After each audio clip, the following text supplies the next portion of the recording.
Rusty, man, what about this Juan Gaston thing? I know you're a big fan.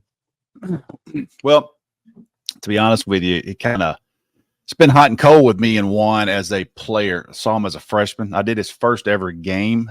He was a ninth grader starting at Westlake, starting left tackle, and a Corky Kell game on TV. And I remember, I believe Kareem Reed, who's now the head coach at McEachern, I believe he was the head coach that year at Westlake, I believe. And I remember doing a coaches meeting with them before the TV, appearance, and they were like, "Hey, we got a 6'5" freshman left tackle that's starting." I was like, "Wait, do what?" And they're like, "Yeah, he plays AAU basketball, all this and that." So I thought he had a great freshman year. I thought he had a pretty good sophomore year. I thought his junior year he got a little heavy, and I think you probably would agree with that. And saw him we saw him in February, I believe, at the Under Armour camp. Still looked a little heavy to me. But I'll tell you, when I went to the spring game and watched him move around and watched him play in pads, man, he kind of reinforced to me like who he was. And it was funny because Stacey Searles was standing there. He was probably standing, 10, 15 feet away from me to the right. We were the only two in the end zone at one point, and they were coming out of the end zone from like the 5-yard line. And they threw like a quick bubble outside, and Juan Gaston ran over in space and absolutely just demolished somebody. And I remember looking over, and Stacey Searles just shook his head, turned around, walked off. Like that's all you needed to see. I mean, this guy's 6 foot, right at 6'8", 365, 370 pounds, very athletic, AAU basketball player. His dad played at Georgia Tech basketball in the mid-90s. His dad was a high-level basketball player. So, you just look at that guy right there and the ability to get in his hips unhinged. You see him take that defender against a really good Carrollton team. And you see that chip block there. It's just one of those guys that Georgia's had a lot of success with. He's going to be about 345, probably 340 in his frame. And, seeing him in pads, it just kind of reinforced like this is the guy. And you can understand why everybody in the country was trying to recruit him. But another big get for Stacey Searles.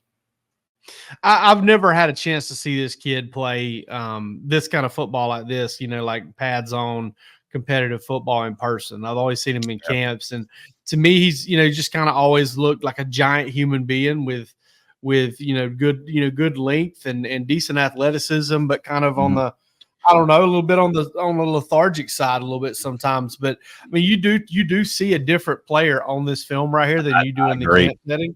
You definitely see a different player there in real time. And listen, man, we go all the way back, Rusty. We've talked about this 100 times. Orlando Brown, and the biggest humans I've ever seen in my life. And if you'd have told me this man's going to be, if you'd have told me his senior year of high school, this man's going to make tens of millions of dollars, if not over $100 million, I'm sure he has over $100 million as a left tackle, as a tackle in the NFL. I'd have said, man, you're crazy.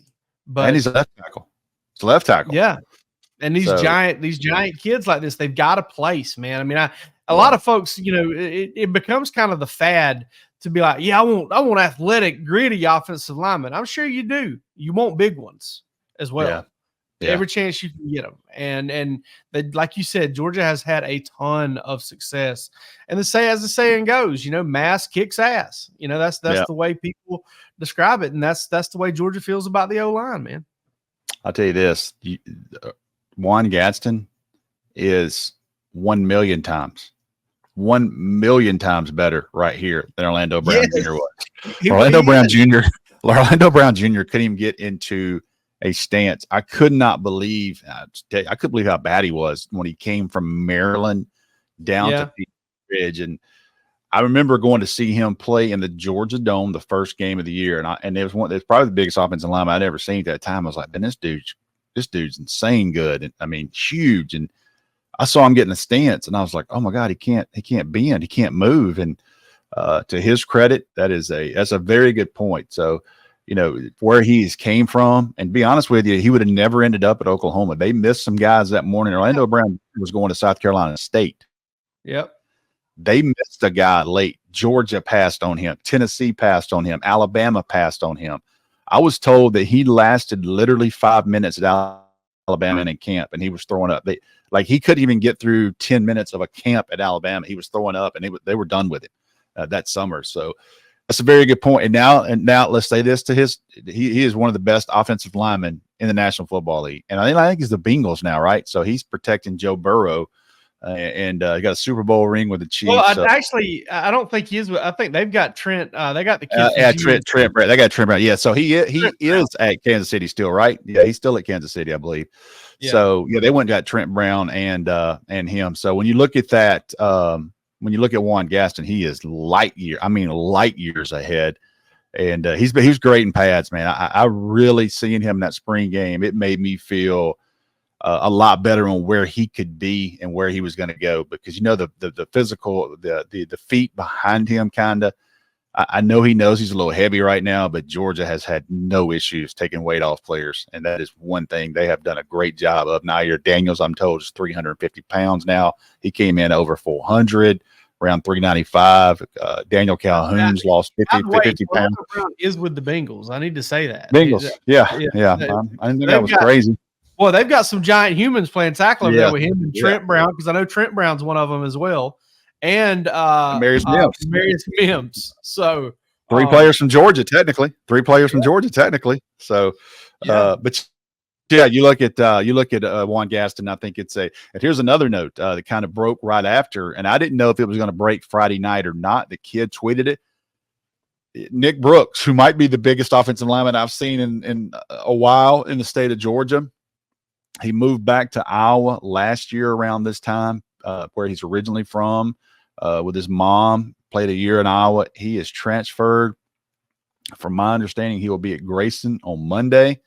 He will be a senior prospect. This guy is 6'8". This guy is 6'8", roughly around 360, 370 pounds. And that is a major, major Georgia target as well. Yeah. That could, think you see something like that and you say kind of what you said whenever you pointed it out to us is down the line, could be a thing. We've seen it be one before. Isaac Nauta is a big example of that. Like kind of, he moved away, went kind of developed a little bit of homesickness to kind of figured out, hey, this, I actually want to be in Georgia. And then comes back to Athens to kind of finish that final, not Athens, but Gwinnett County to finish that from IMG. Didn't he come back to Peachtree Ridge there for a little bit? No, Isaac Nauta actually finished up at IMG, because I remember asking him. That's right. He was early enrollee. Yeah, he was early enrollee, so he went 1 year. And I remember asking him, I was thinking about Robert Beal, by the way. Yeah, I was asking him, I was like, this is just Isaac Nauta. So I'm not taking a side on this. Don't turn it into something that's not. I asked him, leaving Buford and going to IMG, would you do it again? And he was like, I don't think so, because I didn't get to go to, like homecoming and all those things, and didn't come back to prom and all those types of things. So, the high school experience is really something of value. But yeah, Isaac went to IMG. He was one of the first big prospects. I remember IMG, but I was thinking he came back. But Robert Beal was the one that left. Yeah, came back. Yeah, went Norcross. I remember they IMG. played in the state championship. Yeah, they played in the state championship, and I remember Isaac's dad texted me, said, "Hey, he's transferring." And I was like, "Do what?" And he's transferring to IMG. I said, "Okay, there you go." And but yeah, that's a name from the past there, blast from the past. Isaac Nauta.